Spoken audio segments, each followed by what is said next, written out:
Hello students, देखो अपन लोगों ने लास्ट क्लास में अपन ने क्या करा था, कॉन्ग्रुएंसी चैप्टर को स्टार्ट करा था, उसका इंट्रोडक्शन पार्ट देखा था। तो उसमें क्या था, अपन ने कुछ कॉन्ग्रुएंसी के रूल देखे थे, है ना। SAS, ASA, AS, SSS और RHS। ठीक है, ये तीन अपन 4 5 से 6 कितने हो गए, 5 हो गए। तो इसमें मैंने ट्रिक भी बताई थी, याद रखना। साथ साथ साथ को आस है कि सारे बच्चे राइट हैंड से लिखे। क्लियर। तो ये अपना एक कॉन्ग्रुएंसी का रूल थे। अब इन कॉन्ग्रुएंसी के रूल के प्रूफ की बात करते हैं। क्लियर। जो ये फर्स्ट वन है आपका, इसको आप एक्सियम्स बोल सकते हो। एक्सियम का मतलब क्या होता है, एक्सियम का मतलब होता है कि उसका कोई प्रूफ नहीं है। हाँ, नो डाउट ज्योमेट्रिकली उसको प्रूफ कर पाएंगे, बट उसका जो प्रूफ है उसका प्रूफ नहीं होता है ना। मतलब उसका मतलब और एक होता है थ्योरम जो भी होती है ना, उसका प्रूफ होता है। बट जो भी एक्सियम्स रहती है वो प्रूफ नहीं होती। हाँ, बट इफ आप SAS को अपन एक्सियम मान के बाकी सबको अपन प्रूव कर सकते हैं। ठीक है, बाकी जितने भी बचे हुए हैं उनको अपन इजीली प्रूव कर सकते हैं। इसको एक्सियम मान के बाकी सबको बड़े आसानी से अपन प्रूफ कर सकते हैं। क्लियर। चलो अब देखो रूल ऑफ कॉन्ग्रुएंस। पहला अपन स्टार्ट करते SAS। देखो अपना देखो प्रोसीजर ये रहेगा, पहले मैं सब प्रूफ बता देता हूं कि क्या कौन सी कॉन्ग्रुएंसी कैसी होती है। ठीक है, बाकी अपन यूज अपने हिसाब से बाद में अपन करते रहेंगे। जरूरी है ना, जो कॉन्ग्रुएंसी लगेगी वो यूज कर देंगे। क्लियर। तो पहले मैं रूल्स बताऊंगा कि उसका फिजिकल मीनिंग, मतलब उसको अप्लाई कैसे करना है। मीन SAS कॉन्ग्रुएंसी कब बोलेंगे, SAS का कंप्लीट मतलब मीनिंग समझाऊंगा कि क्या है। क्लियर। सिमिलरली सबके मीनिंग समझेंगे, उसके बाद उसके जैसे इनके प्रूफ्स है तो प्रूफ भी देख लेंगे। क्लियर। तो सबसे फर्स्ट वन में अपन चलते हैं, SAS कॉन्ग्रुएंसी।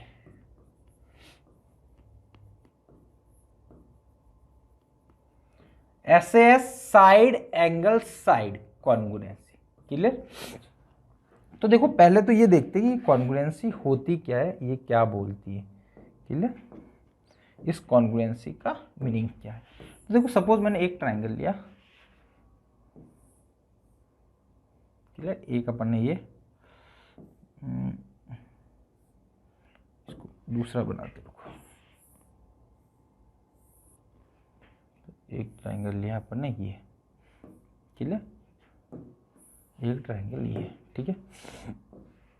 अब देखो एक्चुअल में क्या होता है, कॉन्ग्रुएंट होने के लिए, कोई भी दो ट्राइंगल कॉन्ग्रुएंट होने के लिए उसके करस्पॉन्डिंग 6 पार्ट्स इक्वल होने चाहिए।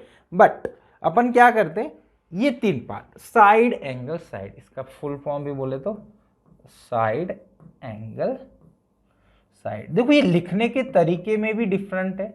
इफ साइड एंगल साइड लिखा हुआ है तो इसका मीनिंग अलग है। क्लियर। चलो अब देखो सपोज मेरे पास दो ट्राइंगल है ABC। क्लियर।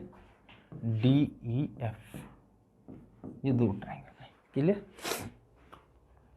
अब देखो इन दोनों ट्राइंगल्स में साइड एंगल साइड, मतलब एक साइड इक्वल हो जाए एक एंगल हो जाए, मतलब सॉरी दो साइड हो जाए एक एंगल हो जाए। बट इसमें देखो साइड एंगल साइड लिखा हुआ है, मतलब जो एंगल है वो दोनों साइड के बीच का होना चाहिए। मीन सपोज मैं बोलता हूं कि ये इसके इक्वल है। देखो मैं सिंगल टिक का मतलब सिंगल टिक इक्वल है, डबल टिक का मतलब डबल टिक से इक्वल है। ठीक है। जो टिक का मार्क मतलब ये सिंगल मार्क करा हुआ ना लाइन पे, तो मेरा ये लिखने का तरीका रहेगा पूरी थ्रू आउट ज्योमेट्री कि ये सिंगल टिक करा तो ये दोनों इक्वल हैं, और ये डबल टिक करा है तो ये दोनों इक्वल है। क्लियर। मैं इन दोनों को नहीं लेता हूं, इन दोनों को सपोज इन दोनों को लेता हूं। क्लियर। ये सिंगल टिक वाला सिंगल टिक के इक्वल है और ये इसके इक्वल है। तो सपोज और ये एक एंगल इक्वल है, मतलब ये एंगल x है तो ये एंगल x है। क्लियर। तो मीन ऐसा बोल सकते हो बेटा, यहाँ पे जो AC है वो आपकी इक्वल है DF के, और BC है वो इक्वल है EF के, देन एंगल C है वो एंगल F के इक्वल है। ये तीन चीजें आपके पास इक्वल हो गई बड़ी आसानी से। क्लियर। तो ये तीनों चीजें आपकी इक्वल है। तो इसका मतलब है कि S by S congruency, clear, by S congruency.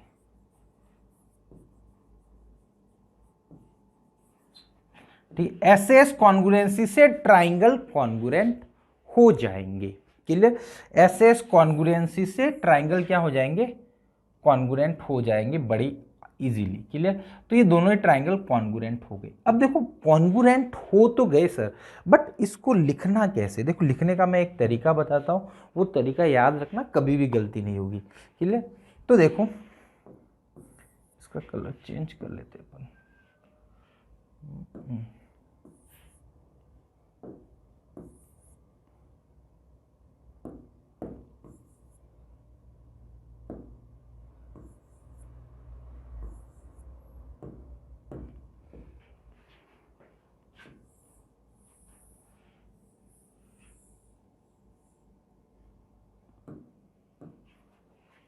सब चेंज कैसे हो गया,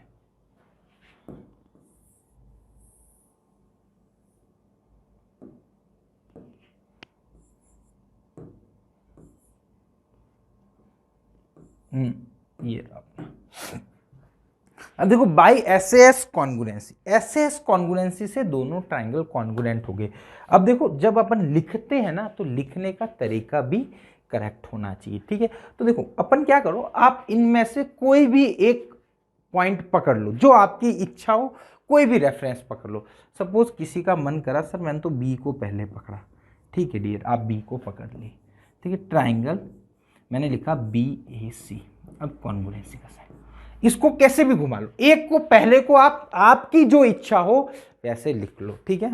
अब देखो यहां पे तो आपको ज्यादा कंफ्यूजन हो सकता है कि नहीं हो। अब देखो यहां पे क्योंकि सीधा दिख रहा है तो कंफ्यूजन कम होगा, ठीक है। अभी मैं और एग्जांपल लूंगा तो आपको समझ में आएगा। अब देखो यहां पे बी ए सी गया, कैसे गया देखो, तरीका देखो, बी से गया, एक पॉइंट से गया, बिना पॉइंट मतलब बिना मार्क वाली लाइन से, ठीक है, देन सिंगल टिक, देन एंगल, ठीक है। तो देखो ऐसा बोल सकता हूं सबसे लास्ट में जो एंगल इक्वल था ना वो आया है, तो यहां पे भी बेटा सबसे लास्ट में जो एंगल इक्वल था ना वो आएगा। अब देखो उससे पहले ए आया, मतलब सी से ए जा रहा हूं, सी से ए कैसे गया, सिंगल टिक के रास्ते, तो इधर भी सिंगल टिक के रास्ते, तो एफ से पहले क्या आएगा डी, और अब बचा क्या है ई। अब देखो कैसे भी सोच सकते हैं सर, ईडी गया मैं, है ना, फिर देखो बिना कोई लाइन के फिर सिंगल टिक, तो देखो ईडी बिना लाइन फिर सिंगल टिक के, क्लियर। तो ये हो गया आपका कॉन्ग्रुएंट। अब आप इसको चाहो तो कैसे भी लिख लो, कोई फर्क नहीं पड़ने वाला। आप चाहो तो triangle A B C is congruent to triangle D E F, ऐसा भी लिख सकते हो। ए बी सी ऐसा लिया, डी ई एफ ऐसा लिया, कैसा भी लिखो कोई फर्क नहीं, दोनों से जो रिजल्ट मिलेंगे वो सेम मिलेंगे, क्लियर। अब देखो कॉन्ग्रुएंसी का अपने जो फंडा पढ़ा था उसका मतलब ये था कि जब कोई कॉन्ग्रुएंट होंगे तो उनके 6 करस्पॉन्डिंग पार्ट इक्वल थे। अपने क्या करे, बिना कोई पार्ट इक्वल करे, तीन पार्ट ही इक्वल थे तब भी अपन ने बोल दिया इक्वल है। अब देखो 3 पार्ट तो ऑलरेडी इक्वल थे, क्वेश्चन में गिवन था या जो भी था ये गिवन था। अब नया रिजल्ट क्या मिला, तो इसको लिखते बाई सीपीसीटी, ठीक है। इसका मतलब होता है dear corresponding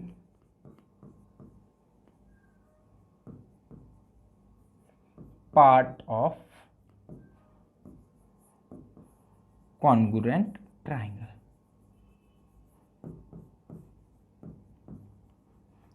corresponding part of congruent triangle, मतलब जो corresponding part of congruent triangle होंगे वो आपके इक्वल होंगे, क्लियर। तो देखो अब देखो इसमें बताओ ए बी किसके इक्वल होगा, डी के। ए बी डी के इक्वल था क्या, पहले नहीं था, ये नया रिजल्ट मिला अपने को, तो अपने को क्या मिला, A B equal to D, एक तो ये रिजल्ट निकला, ठीक है। ये देखो साइड के लिए, अब देखो मतलब ये बची हुई साइड भी क्या हो गई, कॉन्ग्रुएंसी से क्या हो गई, इक्वल हो गई, क्लियर। अब देखो अब बाकी देखो ये दोनों साइड तो इक्वल, अब एंगल वाला देखो, तो एंगल ए है वो किसके इक्वल होगा, डी के, तो angle A equal to angle D. अब पूरा नाम लिखना चाहो तो आप पूरा लिख लेना, कोई दिक्कत नहीं है, अभी यहां जरूरत नहीं पड़ी तो मैं नहीं लिख रहा हूं, क्लियर। चलो अब देखो और देखो, हाँ और देखो angle C equal to angle F, clear. C F तो था इक्वल, इसको लिखने की जरूरत नहीं, दूसरा लिखता हूं मिडल वाला, angle B equal to angle E, angle B equal to angle E. तो ये कॉन्ग्रुएंसी से इक्वल हो गया, क्लियर। मैं ये जो लिखने का तरीका बता रहा हूँ, एक एक पॉइंट, एक एक सिंगल जो पॉइंट बता रहा हूँ इस ज्योमेट्री पे बहुत इंपॉर्टेंट है, क्लियर। मतलब मैं ऐसा मान के चल रहा हूँ कि आपको कॉन्ग्रुएंसी में कुछ भी नहीं आता है, ठीक है। नो डाउट आप 8, 9, 7 में पढ़ रहे हो, मैं उस हिसाब से पढ़ रहा हूँ। किसी को हो सकता है कि बोरिंग भी लगे कि सर ये क्या पढ़ा रहे हैं, सर ये तो सब आता है मेरे को, कोई डाइट कोई प्रॉब्लम नहीं। मैं ये जो अपन जो लेक्चर है अपने सब बच्चों के लिए, जो मतलब जिनको आता है वो भी पढ़ सकता है, क्योंकि अपन बाद में अपन क्वेश्चंस भी करते हैं वो अच्छे अच्छे, ठीक है। और जिसको नहीं आता है, बेसिक्स थोड़ा वीक है, तो वो भी पढ़ सकता है, ठीक है। बाकी मेरा फंडा सिंपल रहेगा, मैं बेसिक से लेके चलूंगा, ठीक है। मैं तो ये मान के चल रहा हूँ आपको नहीं आता है, ठीक है, क्योंकि देखो ये चीज़ें छोटी मोटी छोटी चीज़ें लगती है, बट जब ये आप कहने का मतलब ये होता है कि कॉन्ग्रुएंसी का कुछ बेसिक टाइप का है, वही है। इफ़ आपका बेस वीक रहेगा तो ऊपर आपकी जो भी आपको खड़ा करना है एम्पायर, वो आपका खड़ा नहीं हो पाएगा। सिंपल सा ये तो बेसिक फंडा है, तो वही सेम बात है। ये छोटी छोटी चीज़ें आपको एक बार लगेगी सर ये बहुत छोटी है, बट हाँ इफ़ ये क्लियर होती जाएगी तो आपको मतलब जब आप प्रूफ करोगे क्वेश्चंस की, तो आपको लगेगा सर यार ये तो बहुत अलग अच्छे प्रूफ से आपने ये कैसे कर दिए, कैसे सोच लिया, तो वो वहाँ पे आपको पता चलेगा, क्लियर। चलो नेक्स्ट वन, अगला क्वेश्चन लेता हूँ मैं। सॉरी अगला क्वेश्चन क्या, ये जो है ये बड़ा अच्छा पूरा अपन ने ये एसएस कॉन, ये कॉन्ग्रुएंसी बेटा इसको एक्सियम्स बोलते हैं, क्लियर। एक्सियम है, स्पेलिंग देख लेना है, आई ओ होता है ओ आई, एक्सियम, एक्सियोम, हाँ सही होना चाहिए एक्सियोम। एक्सियोम का मतलब यही होता है जिसका प्रूफ नहीं हो। ये एक्चुअल में यूक्लिड ज्योमेट्री में पढ़ाया जाता है, शायद यूक्लिड ज्योमेट्री पार्ट 1 में है नहीं आपका, टर्म 1 में, सॉरी इसलिए मैंने करवाया नहीं, उसमें बताया जाता है। बट हाँ दो चीज़ें होती है, एक होता है एक्सियम्स, एक होता है थ्योरम। तो एक्सियम्स क्या होता है, जिसका कोई प्रूफ नहीं होता है, क्लियर। और जो थ्योरम उसका प्रूफ होता है, क्लियर। आपने थ्योरम पढ़ी होगी पहले भी, तो वो थ्योरम जिनका प्रूफ होता है, क्लियर। चलो जैसे एक्सियम्स की बात करूँ, dividend equal to divisor into quotient plus remainder, ये एक एक्सियम टाइप का बोलते हैं, क्लियर। इसका कोई प्रूफ नहीं है अपने पास, ठीक है। तो ये अपना हो गया एसएस कॉन्ग्रू। अब देखो इसको मैं और अच्छे से आपको समझाने की ट्राई करता हूँ, क्लियर। मैंने एक ट्राइंगल लिया आपके लिए, ठीक है। अभी तो मैं ट्राइंगल दोनों अलग अलग बना रहा हूँ, ठीक है। मतलब आपको सेम टाइप के बनाऊंगा तो ऐसा लगेगा कि सर ने तो ये ऐसे एक जैसे ही बना लिए, ठीक है। तो चलो दो ट्राइंगल है आपके पास, ए बी सी, ठीक है, डी ई एफ, क्लियर। अब मैंने बोला देखो बच्चों की मिस्टेक्स बताता हूँ पहले,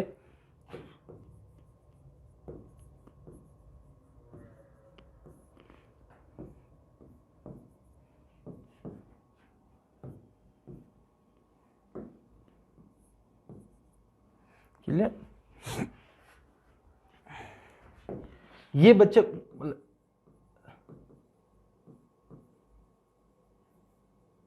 बच्चे कभी कभी मिस्टेक्स ऐसे कर देते छोटे छोटे, मतलब ऐसा नहीं होता है कि मतलब सब जने करते, कभी कभी गलती से हो जाता है कि वो दिमाग से स्किप हो जाती है। देखो यहाँ पे दो साइड इक्वल है, ये इसके इक्वल है, ये वाले इसके इक्वल है, और एक एंगल भी इक्वल है, बट ये ऐसे कॉन्ग्रुएंसी है क्या, नहीं, क्लियर।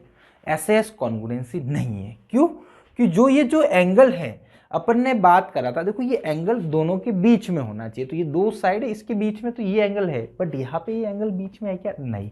सपोज ये एंगल यहाँ पे होता तो भी नहीं होता है, क्लियर। सपोज मैं इसको लेता हूं,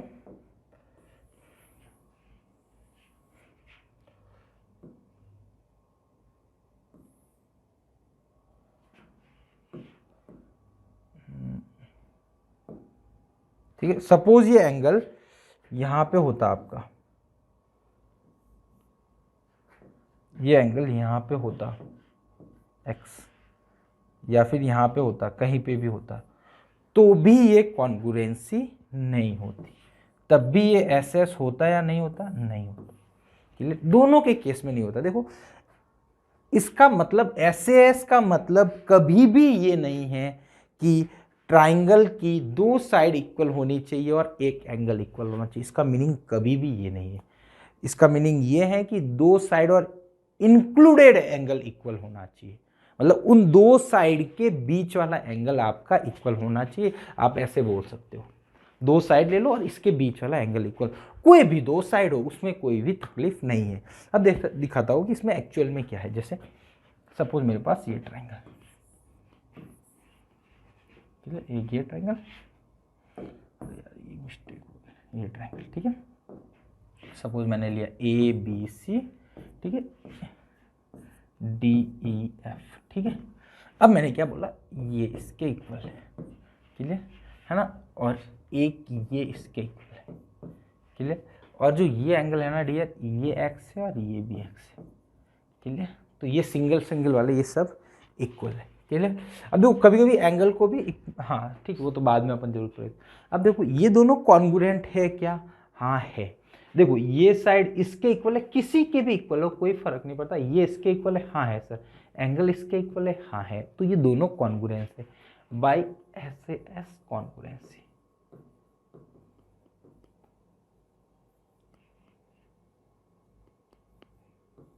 ठीक है, बाय एस एस कॉन्ग्रुएंसी से दोनों कॉन्ग्रुएंट हो जाएंगे। अब देखो, अब इसमें लिखने का तरीका भी बड़ा इंपॉर्टेंट है।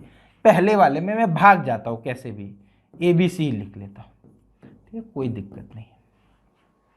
अब क्वेश्चन में ये कैसे सॉल्व करेंगे, क्या करेंगे, वो क्वेश्चन में मैं बाद में अप्रोच बताऊंगा, कैसे किस तरीके से अपन सॉल्व करते हैं, क्लियर। चलो अब देखो ये दोनों कॉन्ग्रुएंट है, ठीक है। तो ए बी सी, देखो ए, अब देखो कहाँ से कहाँ मूव करा वो देखना, ए से बी, बी से सी, क्लियर। अब देखो सी जो लास्ट में गया ना वो एंगल वाला है। अब बच्चे क्या गलती करते हैं, सर एफ डी ई लिख लो, आप चाहो तो एफ डी ई लिख लो, डी एफ ई लिख लो, क्या फर्क पड़ेगा, क्योंकि ये आगे वाले दोनों पार्ट है वो पीछे इसके दोनों पार्ट के इक्वल होना चाहिए, है ना। तो वो बड़ा इंपॉर्टेंट है। तो देखो ए बी सी है, इसमें देखो सबसे इजी समझने के लिए सबसे बढ़िया रहता है एंगल। यहाँ पे देखो एंगल सी है, तो सी कहाँ आ रहा है, लास्ट में आ रहा है, ठीक है, लास्ट में सी आ रहा है। तो यहाँ पे भी लास्ट में कुछ कौन सा एंगल था, यहाँ पे डी का था, क्योंकि सी डी के इक्वल था। अब देखो सी से मैं ए जा रहा हूं यहां, और सी से कहां जा रहा हूं, बी, सी उल्टा चल रहा हूं, कहने मतलब सी से बी जा रहा हूं। तो सी से बी गया, कौन से रास्ते से गया, डबल टिक से। तो सी से बी गया, सॉरी सी से बी गया था डबल टिक के रास्ते। अब डी से भी आप रवाना हो बट डबल टिक के रास्ते से जाना है, तो डी से क्या आएगा आपका एफ। तो डी से आपका आएगा, सॉरी डी से आपको एफ जाना है, तो डी से यहां आएगा एफ।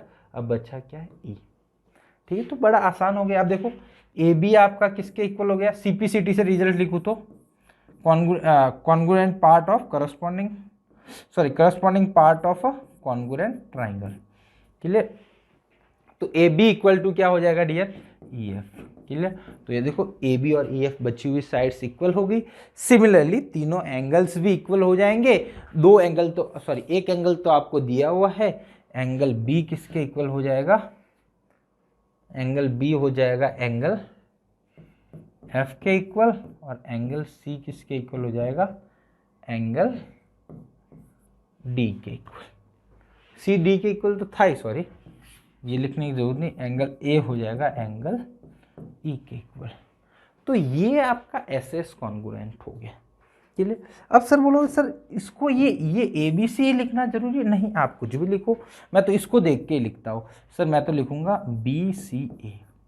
मैंने क्या करा सर, सॉरी मैंने क्या करा सर, इसमें क्या करा, बी से सी एन डबल टिक के रास्ते गया, एंगल जो पता है उसके इक्वल। तो यहां से क्या जाऊंगा, एफ से डी, ठीक है। डबल एंगल से जो अननोन है उससे डबल टिक के रास्ते से जाना है, बट ये एंगल वाला है वो बाद में आना चाहिए। तो एंगल वाला डी आ गया, ई बच गया। अब यहाँ से भी इक्वल कर दो, ए बी किसके इक्वल हो जाएगी, ई एफ के इक्वल। एंगल बी किसके इक्वल हो जाएगा, एंगल एफ के इक्वल। एंगल ए किसके इक्वल हो जाएगा, एंगल ई के इक्वल, क्लियर। तो बड़ा आसान है एकदम से, ठीक है, इसमें कुछ ऐसा इतना डिफिकल्ट है नहीं। अब देखो इसके प्रूफ की बात करते हैं, है ना। एक्चुअली में इसका प्रूफ तो नहीं है, बट इसको अपन थोड़ा सा समझना चाहे ना, आर डी शर्मा वगैरह बुक्स वगैरह में कहीं कहीं दिया हुआ है ना, वो एक्चुअल में प्रूफ नहीं है, उन्होंने लैंग्वेज को एज ए ज्योमेट्रिकली प्रूव करने की ट्राई करी है। उसने इसमें क्या बोला जाता है, क्या बोला जाता है कि देखो ई एफ है, ठीक है, वो बी सी के इक्वल है, ठीक है, ई एफ आपका बी सी के इक्वल है, तो ई एफ को उठा के बी सी पे रख दो, ठीक है सर, रख दिया, ठीक है। अब देखो खाली ई एफ को उठा के रखा, ठीक है।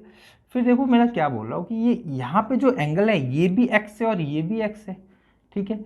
तो देखो ये जो मुंह है, ये साइड वाला, इधर वाला, ये पोर्शन यहाँ पे उठा के लगा दो, तो जो है ना डी पोर्शन, मतलब इस ट्राइंगल को, मतलब मैं कुछ उठा के यहाँ रख रहा हूँ, ई एफ को यहाँ रखा, एफ डी डी एफ को यहाँ पे रखा, एक्स एंगल ये भी इतना ही टिल्ट है, ये भी इतना ही है, तो ये इन दोनों के बीच में भी उतना ही गैप रहने वाला है, ठीक है। तो आपका डी ए पे कौन साइड हो जाएगा, बी ई पे कौन साइड हो जाएगा, मतलब ए बी आपका डी के इक्वल हो जाएगा, क्लियर। तो ये बोला जाता है। सिमिलरली फिर ये इक्वल हो गए, कौन साइड हो गए, दोनों एक दूसरे के ऊपर, तो ये एंगल भी इक्वल हो गए दोनों, ठीक है। तो ये आपको बोला जाता है, बट ये थोड़ा सा ऐसा लगता है ना कि यार ये प्रूफ वैसा नहीं है, एक्सियम से, ये एक्चुअल में एक्सियम बोला जाता है इसको, मतलब इसका प्रूफ नहीं है। आप ज्योमेट्रिकली करना चाहते हो तो कर सकते हो, आप जो साइड इक्वल है इस ट्राइंगल को बनाओ, उस ट्राइंगल को बनाओ, फिर एक दूसरे को ओवरलैप कराओगे तो सेम रिजल्ट मिल जाएगा, क्लियर। तो ज्योमेट्रिकली आप ऐसा बोल सकते हो कि हाँ इक्वल होगा, क्लियर। बट इसका जैसे प्रूफ की बात करें ना कि एक्चुअल प्रूफ, वो अपने को नहीं मिल होता है, इसका एक्सियम्स है तो एक्सियम्स का अपने पास प्रूफ नहीं होता है। तो ये अपनी रहती है SAS कॉन्ग्रुएंसी, जिसके बारे में कंप्लीट कॉन्सेप्ट है। और जनरली अपने जैसे आप NCERT में भी फॉलो करोगे तो SAS कॉन्ग्रुएंसी पहले है, फिर उसकी कुछ एक्सरसाइज में क्वेश्चंस है, देन आपकी अगली कॉन्ग्रुएंसी स्टार्ट है, वैसा कुछ है। बट मैं ये सोच रहा हूँ कि पहले अपन कॉन्ग्रुएंसी को सब कवर कर लेंगे, फिर अपन step by step question solve कर लेंगे, क्लियर। क्योंकि देखो क्वेश्चन तो बन जाएंगे, बट आपको ये कॉन्ग्रुएंसी का कॉन्सेप्ट बड़े अच्छे से आना चाहिए, ठीक है। और दोनों को सबका इंटरलिंक आना जरूरी है, क्योंकि बच्चे क्या होता है कि अलग अलग पढ़ते हैं ना, तो मेरे को लगता है कि वो भूल जाते हैं कि सर इन दोनों को इंटरलिंक नहीं कर पाते हैं ना। तो वो आप एक दूसरे को लिंक कर पाओ, ऐसा अपने लिए बढ़िया रहेगा, क्योंकि क्वेश्चन तो आपको रैंडम फॉर्म में मिलेगा, ऐसा नहीं है कि SAS का अलग मिलेगा, वो अलग मिलेगा, ठीक है। तो होप आपको ये लेक्चर पसंद आया होगा, ठीक है। मैंने अच्छे से पढ़ा, ट्राई करिए ये पढ़ाने का आपको, ठीक है। तो मिलते हैं अपन नेक्स्ट लेक्चर में। Thank you so much.